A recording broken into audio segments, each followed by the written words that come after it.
అలా friends ముగ్గం work blouse అయితే cut చేసుకుంటూ చూడండి. ఇప్పుడు వచ్చేసి ముందు అయితే హ్యాండ్స్ అయితే కట్ చేయాలి. మనకి ఎప్పుడైనా కానీ హ్యాండ్స్ అనేది ఏ విధంగా వచ్చేసినాయో ముందు చెక్ చేసుకొని హ్యాండ్స్ కట్ చేసుకోవాలి. తర్వాత మనం బ్యాక్ పార్ట్ అనేది వేసుకొని ఇలా అన్నీ అయితే ఒకే విధంగా అయితే వేసుకొని సెట్ చేసుకున్న తర్వాత కట్ చేయాలి. క్లాత్ను ముందే ఒకదాని తర్వాత ఒకటి కట్ చేసినామంటే మనకు చాలా అయితే మిస్టేక్ అయితే జరిగిపోతూ ఉంటాయి. అలా కట్ చేయకుండా మనం ఇలా చెక్ చేసుకోవాలి. ఎక్కడ జాయింట్ వస్తుంది అనేది చూసుకొని మనము ఇలా అయితే కట్ చేసుకోవాలి. చూడండి ఇప్పుడు ఫ్రంట్ పార్ట్కి అయితే చాలా అయితే మనకి ఇలా క్లాత్ అనేది చాలా అయితే అతుకుపడుతుంది కదా. చూడండి హ్యాండ్స్ అనేది లెంత్ అనేది పెట్టేసాము.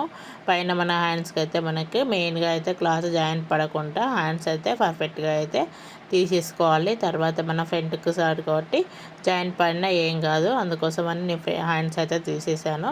ఇక్కడ బ్యాక్ పార్ట్ వచ్చేసరికి చూడండి షోల్డర్ కాడ మెయిన్గా షోల్డర్ కాడ అయితే మనకు జాయింట్ పడకుండా చూసుకోవాలి. ఇక్కడ మనకు ఫ్రంట్ అనేది స్ట్రెయిట్ పీస్లో అయితే వేశారు.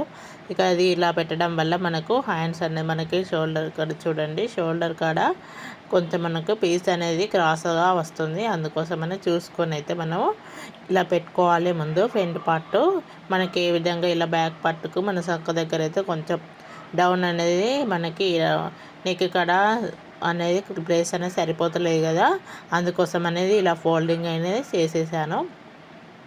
ఇక తర్వాత అయితే మనకి హ్యాండ్స్ బ్యాక్ పార్ట్ అనేది కట్ చేసుకున్న తర్వాత మన ఫ్రంట్ పార్ట్ ఎక్కడ జాయింట్ వస్తున్నది అనేది చూసుకొని అయితే కట్ చేసుకొని మనం జాయింట్ పీస్ అనేది వేసుకోవాలి. ఇలా ఉంటుంది మనకు బయట తెచ్చుకున్న వర్క్ బ్లౌజ్ అనేది సరిగా అనేది రావు. ఎందుకంటే మనం కొలతతో నేర్చుకున్న బ్లౌజ్ కన్నా మన బయట వేసుకున్న బ్లౌజు ఇలా మనకు ఒక కాడ అనేది వేయకుంటారు. ప్లేస్ ఎక్కడ ఉంటే అక్కడ మెజర్మెంట్ అనేది సరిపోవు కదా.